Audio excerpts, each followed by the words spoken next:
Hey, it's Finn. Growing up, I was a massive fan of Harry Potter. You could almost say it was my Star Wars. Except, I was also a fan of Star Wars. But the point is, growing up, I loved Harry Potter. It was one of my favourite franchises. I played the games, I read the books, I watched the films, and I also cried when I found out the creator turned out to be, well, interesting. But another thing I had as a child was a Kinect. And I had never heard of a game called Harry Potter for the Kinect. Because, well, my family didn't really get involved in many of those things. I can't lie, for the most part, it was just whatever they turned up with, and I go, hey, that's what we're playing today. So upon perusing a store called CEX in the UK, I proceeded to find Harry Potter for the Kinect. So, I say, we give this game a go. The game begins asking us to choose between movie mode and custom mode, and as someone who's always wanted to live out their adventures of being a wizard, I naturally chose custom mode. I mean, who wouldn't? I get to create my own character, and yeah, I had way too much fun with creating my own character. As someone who doesn't really want to show my face in videos, even then, I even considered it just for this. But what I ultimately ended up using was a picture of my own face, a lemon, and my masterpiece. It's now time for us to choose our wand, and I don't think the guy in the store knows how to sell me stuff, because I've got to be honest, I tried out every piece of stock in his store, and I still don't think the wand he gave me is correct. Honestly, I think he threw me out literally just because I'd blown up half his store by this point. But I will say this, the game starts off fine, the motion controls are bearable. It's a Kinect game after all, and you have got to take into account it's going to be quite fun. The game then enters us into the sorting ceremony, and the game gives me the option to scream which house I want to be in, and despite screaming my head off that I should be in Slytherin, because I mean, come on, look at that face. That guy screams evil to me. The game still places me in Gryffindor. I guess they saw me as a chivalrous type. I'm not seeing it. I don't think this guy can be trusted. Having now been sorted, the game throws us straight into Potions class with Snape. Now, I would describe this class as almost like playing a Wii minigame for the most part. I mean, after all, the Kinect really was Microsoft's attempt to be Nintendo. But overall, this minigame genuinely wasn't that bad, and I think it's a pretty decent start to the game. Next we find ourselves in Charms class. Now, this minigame was unique in the sense of, I don't even know what I was meant to do. I just kind of flicked my arm and proceeded to win. So I guess by that logic, it's a 10 out of 10 minigame and probably the best one it's going to be in this game. Next, the game throws us directly into the troll segment, which I thought was really interesting because I thought when it told us that we're going to be playing movie mode, that how it would work is that I would just be playing as Harry. But apparently I just play as literally everyone. Although I will say this isn't at all a bad thing, and I kind of appreciate this because it's nice to give the player more chance to involve themselves in the story. But I do think it is highly amusing that I seem to be playing as Hermione while playing a Skibbity Toilet Man in the girls' bathroom. The actual minigame for this segment involves you needing to dodge the troll with your best skills possible. Now the Kinect is awful at reading movement, so what I did was just kind of run left and right across my room and probably looks like a complete idiot doing so. But that's fine. Fuck about this, you need to try and stick a wand up a troll's nose, which yet again did not work, so I improvised my new technique of just spinning my hands around and hoping that worked. Followed by need to save Harry by casting Wingardium Leviosa. Yet again, the Kinect cannot do tracking, so I just did the windmill technique, and that eventually worked. Next up, we played the quintessential Harry Potter sport of Quidditch, which consisted in this case of, I honestly don't know. I just kind of flew around, and the only thing I figured out I could do was kick the shit out of everyone else on the pitch. With this in mind, my new technique just became to try and do jiu-jitsu techniques on everyone and hoped that eventually I might accidentally catch the snitch, which in the end I did eventually catch the snitch. I could not tell you how I did, but I did. Next, the story jumps forward massively, end up in the Trials guarding the Philosopher's Stone, and I'm instantly put back on a broom, and I am told I need to catch the keys. Now, I wasn't sure exactly what this meant, so initially I used the same technique I used to ward off bears and spun my arms around and made myself look like a big threat, which apparently was the correct way to do it. I then entered a first person mode where I chased after the key, and I was successful in grabbing the key. Overall, this minigame was fair, although I am quite upset that they skipped every other trial from the game. We finish off year 1 by dealing with Voldemort in the room with the Mirror of Erised. And this was very interesting playing in custom mode, as I am not Harry Potter, so I proceeded to burn a man's face off with just pure power of alone, which is impressive for me, but doesn't really say much for my hygiene skills. But overall, this was fine. It didn't really have any gameplay, but at the end of the day, it's a Kinect game, so what was I expecting? We now move across to year 2, which opens with us saying, forget the wand, I'm going to use a book, as we take down Cornish pixies in Lockhart's classroom. This minigame is surprisingly fun and actually works quite well given the Kinect's limited amount of movement. I genuinely say that the first minigame of year 2 is miles better than the first minigame of year 1. The second minigame of year 2 brings us into the greenhouse to deal with mandrakes. Within this minigame you use my preferred strategy of bringing children to sleep of shaking them and dropping water on their head. Now, all jokes aside, it must be said this minigame is miles better than anything else that's been in this game. The setting is not amazing, but it has to be acknowledged that the way the gameplay mechanics are introduced by spreading them across the 3 rounds is infinitely better than anything this game has had so far. I'd say so far, this got to be the best minigame. We now reach what I'd say is this game's first proper combat situation. We are brought into the Dueling Club. Within the Dueling Club, I proceed to throw the same spell at Draco over 40 times on repeat because I didn't read the tutorial properly. And by that I mean, it doesn't work. I can't lie, the dueling's kinda fun, but I mean, it's like the Star Wars effect. You hand someone a lightsaber, they're going to have a good time. You hand a wizard a wand, I'm going to have a good time. The dueling mechanics don't work, but I could see if it had some kind of local co-op mode that this could be highly entertaining. Finally, for year 2, we find ourselves in the Chamber of Secrets itself. Yet again, a massive skip forward in the timeline of this game. I think it just loves doing that. And we start our first minigame by playing a famous game of Please Do Not Let That Snake Bite Me in the Ass. We then move on to what can only be described as an interesting dueling system. It's like if For Honor was done with absolutely no physics. Honestly, I found it kind of fun, but after taking down the Basilisk, it's just a cutscene from that point onwards. It wasn't a good boss fight, but it was certainly better than me attacking a man with my bare hands. Year 3 begins by skipping 90% of the entire story and moving us straight to the Whomping Willow, where we proceed to play a game of Dodge That Tree. While doing this, I kinda got bored and started trying to assert my dominance on the tree and proceeded to fail horribly. Although saying this, the minigame is, it's okay. It's move left and right the game, and that is literally it. We now move into the Shrieking Shack and play the actual first bad minigame of the entire game. When I say this one was bad, I mean it. The game wants you to do like turns in order to see where you're going so you can hit scabbers, but the Kinect could not register this. My best strategy was doing full spins, but even doing a full spin I then couldn't see the screen, and therefore I could not actually compete in the minigame. It took me 2 attempts to get this one. This is the first minigame that I failed at in the game, and is genuinely by far the worst minigame so far. Following on from the worst minigame so far, we get Nothingness, the game. As we're asked to confront the Dementors in order to save Sirius, we proceed to stand here. That is all you do. You stand and turn, blocking the Dementors with this shield you have, apparently. No using the stag, just shield. Yet again, I don't know what is going on. With skipping half of year 3 to bring us here and immediately having these 2 games, it's awful. And sadly, this is the final minigame of year 3. It didn't do anything even with the time turner, which really surprises me. We continue our tradition moving into year 4 of skipping half the story, as the game begins us with the Triwizard Tournament second task. Nope, not the Quidditch World Cup, not even the first task. Hell, I would have taken the Yule Ball. You're telling me I could have played Buggy for Kinect? That would have been great fun. But no, apparently not. We're underwater, dealing with clunky first-person swimming controls, which at least they work. The Kinect can, detect hand movement, and I'll give it that.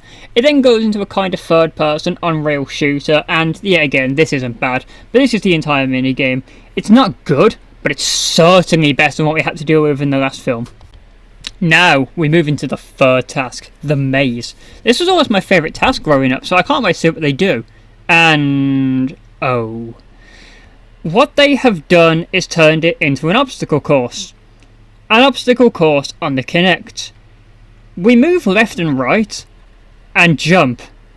Now, I don't know if you remember, the Kinect already can't do left and right, so it does not do jumping either. The Kinect has no way of judging how high I am. Now, I need to specify, I'm quite a small person, so unless I can do basketballer jumps, the Kinect was never going to guess this. It's not an awful minigame, but I did find myself having to improvise in order to get more height and doing full jumps, which quite often would lead to me just bashing into things.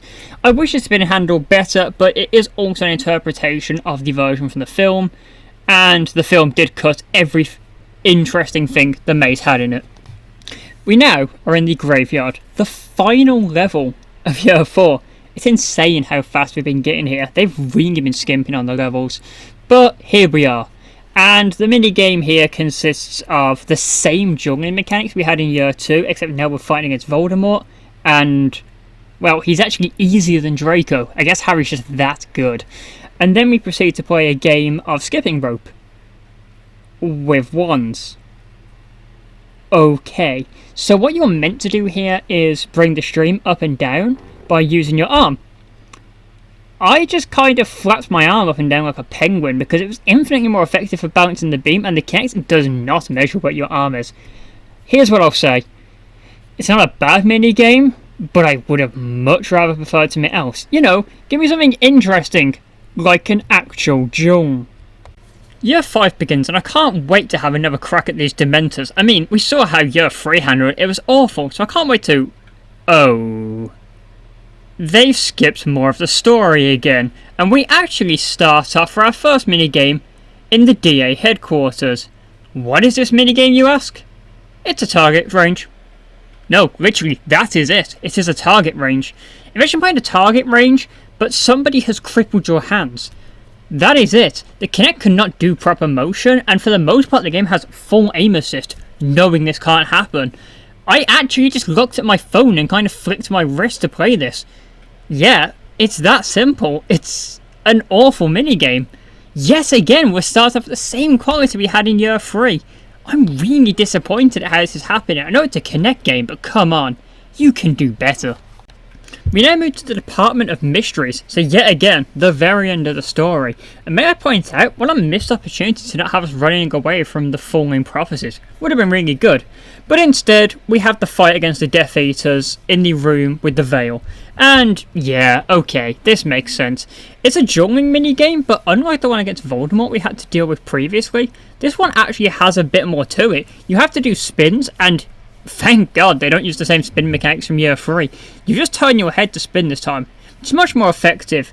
You have a few boss fights, and you can also call Sirius to try and help you out, but he doesn't really do anything for the most part, but he's a massive improvement over the last minigame, so I'll let it off. And we end Year 5 with the fight against Voldemort. They must have really been running out of ideas at this point, or they were just on a very tight schedule to finish this, because 3 minigames? That's insane. This fight is okay. It's the same dueling minigame yet again, but this time with extra mechanics. You have to swat away his fire, and after that, you then have to drop water on him to extinguish him. It's genuinely not bad. I genuinely think this is how most of the duel should have been. Keep the same mechanics but add something unique to it. You could say they did it in the Goblet of Fire fight, but that was a skipping rope. After the mixed bag that Year 5 was, I was quite apprehensive going into Year 6. But this first minigame, well, I'd say it's very similar to something you would see in like Kinect Sports or Kinect Adventures. The idea is to block the goal by using your hands, but by this point my arms were hurting as I've been playing this game for like 4 hours straight, and I proceeded to just use my head. I think that gives you an idea as to how hard this minigame was when I single-handedly beat it by just smacking things in my head or standing still. The actual minigame isn't bad. I mean, it's better than some of the things we've seen before, but it is another example of doing nothing to the game. I think I only am ranking this one any higher, simply just because I had fun with the fact that I could use my head to hit the ball. After finishing the Quidditch minigame, we skip to, well, the end of the story again. It's quite apt for this game, isn't it? And here we have to try and defend Dumbledore while he drinks his poison? Water? I forgot, it's been a while, but the point is you have to tilt your head to move around in circles and defend the area. There's also a lighting mechanic which you can use, but it's really not needed. You can see well enough anyway. I'm not sure why they included it. It's not awful, but yeah, I mean, kind of disappointing.